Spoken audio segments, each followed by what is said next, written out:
The yacht, the billionaire, and the broken-hearted dad Liam Walker, a single father of two, worked odd jobs around the coastal town of Seabrook to keep food on the table. Life hadn't been kind since his wife passed away 3 years ago, leaving him to raise Ava and Jonah alone.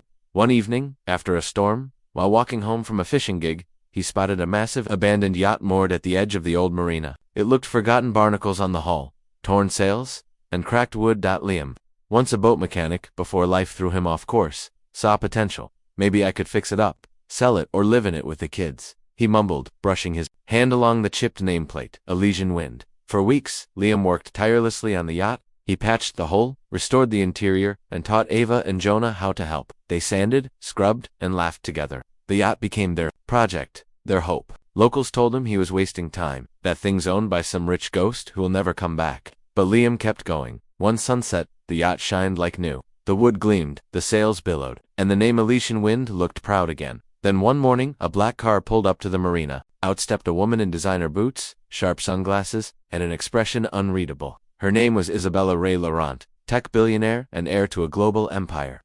She'd inherited the yacht from her late grandfather, but hadn't seen it in years. Isabella froze as she saw the yacht. Who did this? Liam wiped grease off his hands. I did. It was falling apart. I didn't know it still had an owner. She inspected the craftsmanship.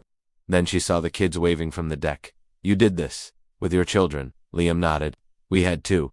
This boat gave us hope.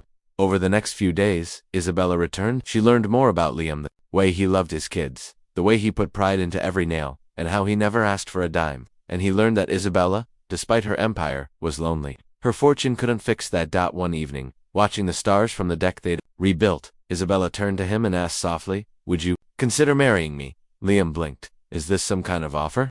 She laughed. No contracts, no deals, just a woman who found something real in a man who rebuilt what she abandoned. Liam didn't answer right away. He looked at Isabella, this woman who seemed like she came from another world, and then at Ava and Jonah sleeping below deck. He was just a guy trying to survive. She was worth billions. Her world had private jets, boardrooms, and press cameras. His was peanut butter sandwiches and thrift store shoes. I'm not the kind of man you marry, he said quietly. She stepped closer. You're exactly the kind of man I wish I'd met 10 years ago before I drowned in a world of money and fake friends. But not everyone was happy. News of Isabella's visits to Seabrook and her time with Liam spread fast. Paparazzi showed up. Reporters wanted to know, who is the mystery man fixing the billionaire's yacht? Isabella's advisors pressured her. This man is bad for your image. You'll ruin your credibility. Do a photo op, give him a reward, and walk away. She refused. She flew back to the city, furious and torn. Liam, thinking she'd left him behind like everything else, felt crushed. Back home, Liam found a letter tucked in the cabin. If you say no, I'll understand. But I want you to know this. No one's ever fixed anything for me before. Not like this. Not with love. Isabella, he looked at his kids. Do you guys like her? Ava grinned. She's like a princess who brings cookies, Jonah added. She smells like flowers. Liam laughed, and for the first time in years, he packed a bag not for work, but for love. 2 days later, Isabella was about to give a keynote speech at her company's skyscraper. She looked stunning but empty, staring at a room full of people who didn't know her. Then the doors opened. Liam walked in wearing the only suit he owned and carrying a small wooden box he'd carved himself. Before you talk about tech, or futures, or innovation, he said from the back, maybe talk about fixing what matters. Gasps filled the room. Cameras clicked, but Isabella only saw him. She ran to him, and he opened the box. Inside was a hand-carved ring, simple, beautiful, made from a piece of Elysian Wind's old wood. Marry me, Isabella, not because of yachts, or money, or cameras, but because I love you, and the kids love you. And we've been waiting for someone like you to come home. Married life aboard the Elysian Wind was beautiful but not always easy. Liam had spent years surviving, not dreaming. Suddenly, he was married to one of the most powerful women in the country. He didn't feel insecure, he felt unworthy. I fix things. I don't belong at galas or charity banquets, he said one night. Isabella gently placed her hand over his. Then don't go, stay on deck, teach the kids. Your strength isn't in showing off, it's in showing up, every day. One evening in Charleston, a man showed up at the dock, a sharp-dressed stranger, claiming to be Ava and Jonah's long-lost uncle from their late mother's side. I want to be part of their lives, he said. They're my blood too. Liam was torn. The man had legal documents and a smooth voice. Isabella warned him, people show up when they smell headlines. Or money. But Liam agreed to let the man visit. Days later, Ava had nightmares. Jonah stopped speaking for an afternoon.